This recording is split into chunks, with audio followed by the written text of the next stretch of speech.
Good afternoon, everyone. This is Robert Rayburn here at Life Pro Asset Management.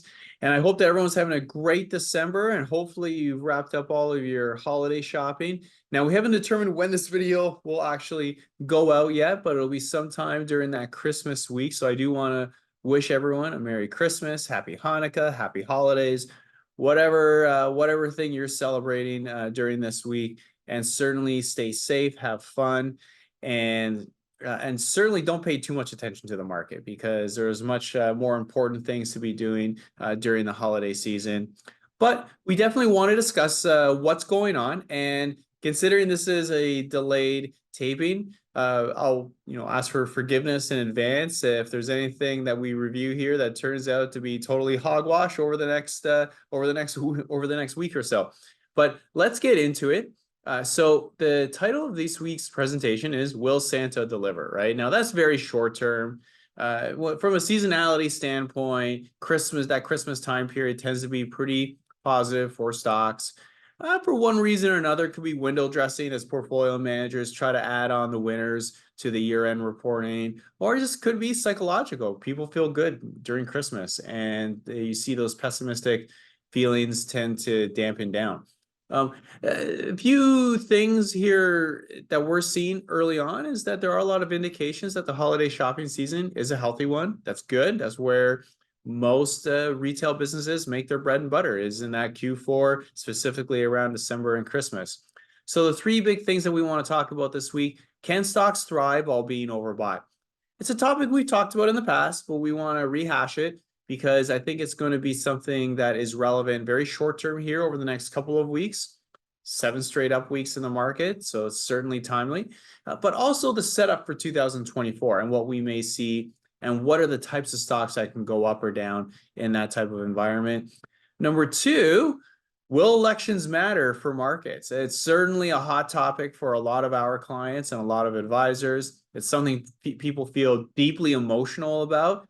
And without a doubt, I anticipate that this election cycle will be filled with a lot of emotion. And we want to make sure that whether it's us, another advisor, another advisory coach, another portfolio manager, or us itself, I think next year is going to be a critical year to have a financial swing coach, because there's going to be so many distractions that are thrown at us that will make us think that this is going to matter for a stock or a business, and a lot of it won't. But we'll go into the stats as to what election years tend to bring, whether returns are back end or front end loaded, and what is the game plan for us as it relates to 2024. And then lastly, what is next for the Magnificent Seven? When we look at our returns this year, the big thing, there's a lot of things that we got right in our opinion. There's one big thing that we got wrong, which is not being overweight or really having any significant exposure to the Magnificent Seven. We've been of the view for a while that the FANG or Magnificent Seven, or what you want to call it, populated by companies like Google, Tesla, Amazon, Netflix, Meta, etc., that they're deeply overvalued. And we continue to believe that. And we think that the setup for that mean reversion out of the Magnificent Seven and into the average stock is even more attractive as we go into 2024. We'll go through the reasons why throughout this presentation. So firstly, yes, the S&P 500 is overbought without a doubt. We've had 7 straight up weeks. It looks like this week or the week that we're recording is going to be the same thing.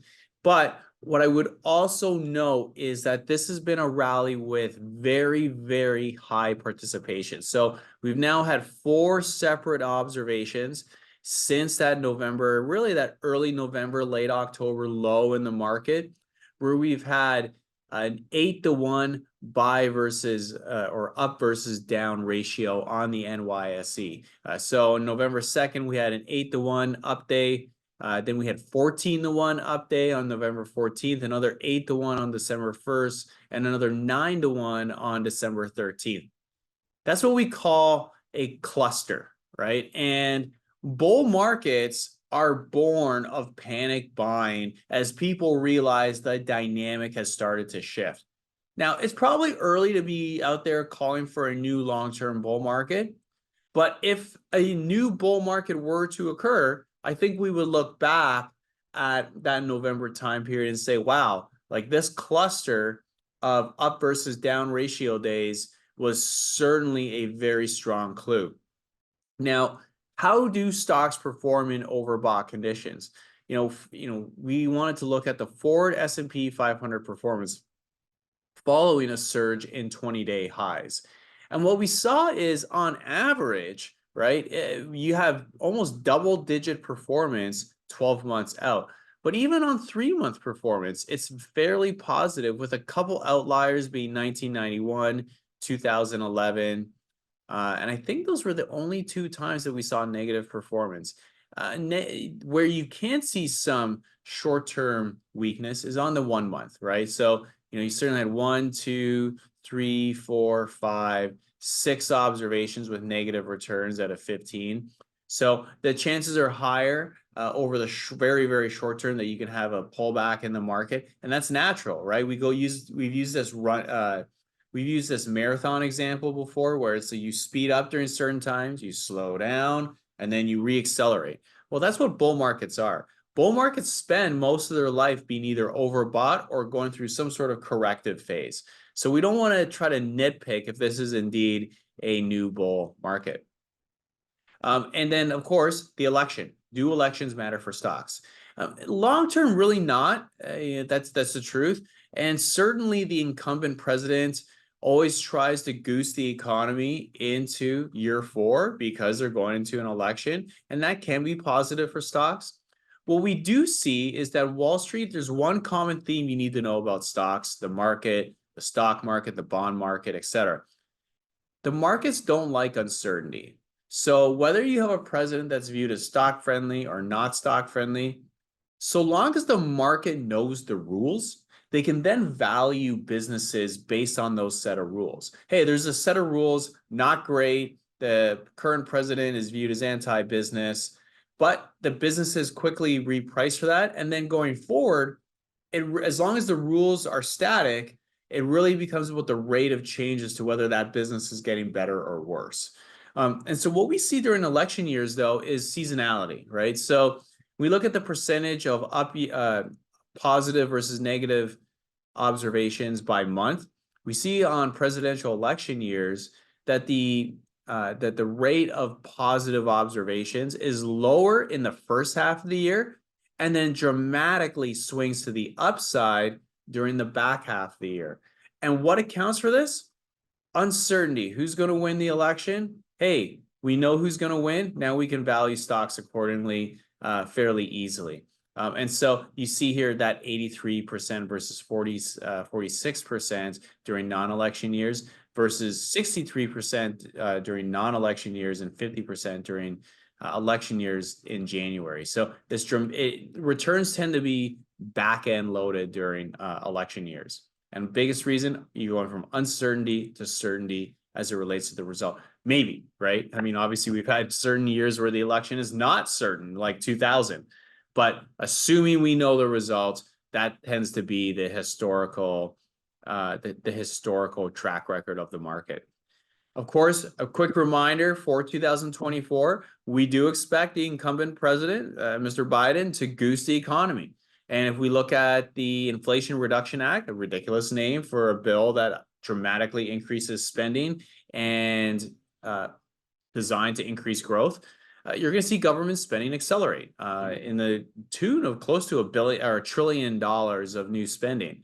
So as that relates to the markets, well, growth expectations will rise as a result of that. But then we also feel that that does feed into inflation expectations. And as inflation and growth pick up, we all know that interest rates are a function of 3 things: monetary policy, growth expectations, and inflation expectations.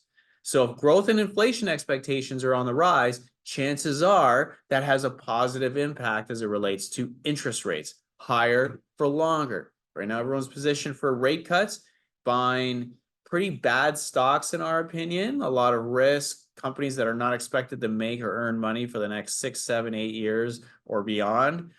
I think we got to be careful there, and we got to stick to value stocks, companies with high free cash flow. I think those are the businesses that are going to do well. And that goes into our style preference for 2024, which is value and small cap over growth and large cap. The other thing we're seeing, of course, is this disparity between the consumer discretionary stocks and what the economic surprise index is doing. We see here is that various economic reports outside of the labor market reports continue to report negative surprises. So when I say negative surprise, still positive, we're seeing growth, but under the forecasted amount, right? So let's say if retail sales were expected to come in at 2, they come in at 1%, right? Now that's not the actual number for the retail sales, but that's kind of give you an idea of what a negative surprise means, is that it didn't meet the forecast. Now, who's right? Is it the fact that economic forecasts continue to come in under expectations, or are discretionary versus staple stocks wrong, right? Which one will mean revert? And what we suspect is that stocks tend to look through the current news and anticipate what the world is going to look like on the other side. And what that is telling us is that we may get an economic reacceleration in 2024, which feeds into this framework of government spending accelerating, feeding into inflation and growth expectations. As it relates to energy, everyone knows we are overweight energy. We, of course, remain overweight energy. The valuations are incredible. The growth rates are incredible, especially when you compare them to the valuations that are being offered out there. Right now, we remain in a strong long-term trend. So you pull those charts back going 5 or 10 years, energy is in a clear long-term breakout, in our opinion. So that defines that strong long-term trend. But we have weak short-term momentum. Now, that has changed over the last 5 or 6 trading sessions. But if we stretch it back a month or a month and a half or so, you've had certainly a weakening in short-term momentum for energy. But we love to buy stocks when they have strong momentum, or strong trend relative to weak momentum, right? So you're basically getting a secular bull market that is pulling back into support as part of a longer term upward trajectory. And so that's where we really see things right now. The stocks remain very oversold. Now, we've had a couple, especially on the service names, had some strong rallies here over the last few days. And if anything, we're buyers on that strength. But that's kind of where energy stands. And one thing I do want to point out is the Saudi stock market apparently knows something that the rest of the world doesn't, right? So as Brent oil has come down from just shy of $100 all the way to the mid 70s, Saudi stocks continue to break out. And it doesn't take a genius to know that Saudi stocks are very, very, very, very overweight energy. Obviously, the largest company on the planet, Saudi Aramco, is located on the Saudi Stock Exchange. So despite that lower oil price, you're seeing Saudi stocks breaking out across the board, which, of course, another way of just saying energy stocks. So what do they know that we don't know? And that's something we always try to ask ourselves is what do we not know that we don't know, right? And, the Saudis see that there's a symptom out there indicating that possibly they know something we don't, and maybe we want to take a clue from that. The other big theme for 2024, and we talked a little bit about this at the beginning of the presentation, is the top-heavy side of the S&P 500, the FANG stocks, the Magnificent Seven, and when will those stocks slow down? So when we look at the percent of market cap in the top 10 companies, the S&P 500 is at 31.2%. So only 10 companies make up 31.2% of the S&P 500. This is important, right? Because this has never happened before. And when we compare it to the valuations of these stocks, we think that there's a gap there. And we think a lot of what's happened here is that people were uncertain about the market in 2023. There was a high level of bearishness, perceived that we were going to enter into a recession. And I want to own companies that can make money at any point in the business cycle. And certainly a lot of these top 10 companies like Google or Facebook or Netflix, they tend to do well at all points in the cycle. And so people paid a rich premium to own these companies at the expense of everyone else in the market. And we see that. So this is the PE of high dividend stocks versus the rest of the S&P 500. And we're near all-time lows in terms of the discount for high dividend paying stocks relative to the S&P 500, which the S&P 500 is being dragged up by the Magnificent Seven. And we can see that here with the average PE ratio. So this is the average PE ratio for the Magnificent Seven, right around 34 times earnings. Now, you don't need to know a lot about the market, but what you should know is that S&P 500 at 15 times would be around average. 20 times it's expensive. At 34 times, evaluation is considered very expensive. Now, you can get that a lot of cases in young growth names, right, that are growing rapidly. But for companies in their trillion market cap, that's pretty expensive. And we can see here, so Magnificent Seven around 34 times earnings. The rest of the 493 companies just over 20 times earnings. So again, a huge disparity in terms of valuation. But what would cause regime change? What would cause money to rotate out of these top 10 and into the average stock? We think it's earnings growth. So Capital Group put out a report the other day, and we're totally on side because that's what we see as well in the market, is that earnings growth is set to accelerate in not just in the US next year, but in developed markets overseas, such as Europe and Japan, and emerging markets. So we see here overall earnings growth in the US in 2023. We know three of the four cores already reported, so this should be relatively accurate, is around 0.8% year over year. We expect that to accelerate to 11.4% next year. Developed markets going from 1.7% earnings growth to 6.1%. And the big swing factor here are the emerging markets going from negative 10% earnings growth to almost 18% earnings growth year over year. And EM is important because that's what drives the commodities market, right? So again, going back to why is copper breaking out? Why are oil stocks suddenly finding a footing and moving upward? What are they sniffing out? Oh, emerging markets are breaking out as well. Heavy users of heavy commodities. What's happening, right? What are these? Why is the Saudi stock market breaking out?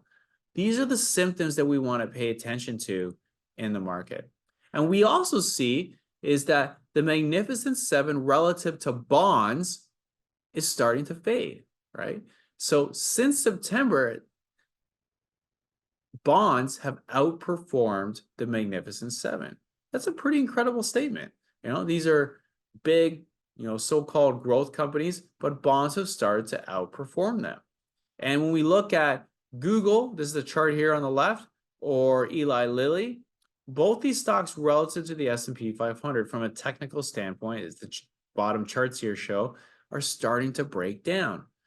Price-wise, doesn't look like there's a lot to be concerned about, but that's why we look at relative strength. So from a relative strength perspective, things are starting to really tail off. So we want to pay attention to that. Apple's the same way. Apple really hasn't done anything since the summer. It's been up a little bit, down a lot, recovered, but net hasn't done much. So what are areas that we're focusing on as as we expect breadth to expand? Energy stocks, we all know why. Bank and insurance stocks as the yield curve steepens and rates resume their upward trend. Durable and emerging consumer brands. We are a consumer economy, so if the economy does well, we think the consumer is well positioned. And then lastly, small caps over large caps because of that cyclical acceleration. Small caps tend to do better during times of cyclical acceleration versus times of low growth. So summary, we think next year is a year of rotation. We're off by a year, I think. And a lot of the factors that led to that call in 2023 are still in place. And certainly we're going all in on that. We believe in that. We believe the data points to that rotation. And we believe that the bubble or the risk is at the top of the market, not at the average stock part of the market. So stocks appear short-term overbought. We believe that is okay. Okay. Historically, that has been nothing too much to worry about. Second, energy trend does remain intact. We think that benefits from an economic acceleration. And of course, an earnings recovery may act to trigger money out of the top of the market and into the average stock. Have a wonderful Christmas, holiday season, Hanukkah, whatever it is you're celebrating. Have an absolutely safe and fun holiday season. If anyone has any questions or needs, our office will technically be closed, but we'll be open. as it relates to client requests, advisor requests, especially anything related to market portfolios, money, any of that stuff, certainly just give us a ring and have a great and fantastic week. Thank you.